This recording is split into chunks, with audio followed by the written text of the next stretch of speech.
నేను అదాని స్థాయికి తీసుకెళ్ళదులేండి, ఆవిడ నా స్థాయిలోనే ఉండనిద్దాం. అంటే అది కాంగ్రెస్ పార్టీ స్టాండ్ కాబట్టి ఆవిడ వెళ్ళారేమో. అంతే, ఇప్పుడు కమ్యూనిస్టులకు ఎక్కువ, కాంగ్రెస్ కి తక్కువ. ఆవిడ నడుస్తుంటది, మాట్లాడుతుంటది అట్లాగంతే.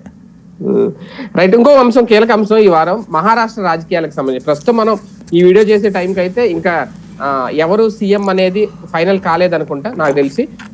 ఏం జరగబోతోంది అంటే బీజేపీకి ఇప్పుడు ఇదొక సవాల్ అయిందా మహారాష్ట్ర ఎన్నికల ఫలితాలు గెలిచిన తర్వాత?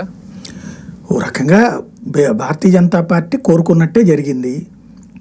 ఇంకోటి షిండే కోరుకొని జరిగింది. షిండే ఎక్స్పెక్ట్ చేసింది ఏంటంటే 100, 180, 110 వస్తే తను ఒక 60, 70 గెలుచుకుంటా అనేటటువంటిది అనుకున్నాడు. స్ట్రైక్ రేట్ ప్రాతిపదికన ఇప్పుడు ఏమిటంటే అక్కడ ప్రజలు బీజేపీని ఆదరిస్తున్నారు, అలాగని బీజేపీకి సంపూర్ణ బలం లేదు. ఇప్పుడు ఫర్ ఎగ్జాంపుల్ మనకి ఇక్కడ రాయలసీమ, ఉత్తరాంధ్ర, కోస్తాంధ్ర ఎట్లయితే ఉంటాయో కొన్ని చోట్ల ఒకరికి పట్టు ఉంటుంది, కొన్ని చోట్ల ఇంకొకరికి పట్టు ఉంటుంది.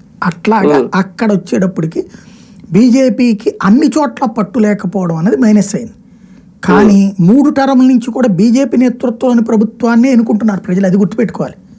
15లోనైనా 20లోనైనా ఇప్పుడు 24లోనైనా ప్రజలు అక్కడ ఎన్నుకున్నటువంటిది ఆ పాయింట్. అంటే 2019 ఎండింగ్లో జరిగిన ఎన్నికలు, 2014 ఎండింగ్లో జరిగిన ఎన్నికలు మహారాష్ట్ర. అప్పుడు కూడా అక్కడ ప్రజలు బీజేపీకే పట్టం కడుతున్నారు, బీజేపీ నేతృత్వంలోని కూటమికే పట్టం కడుతున్నారు.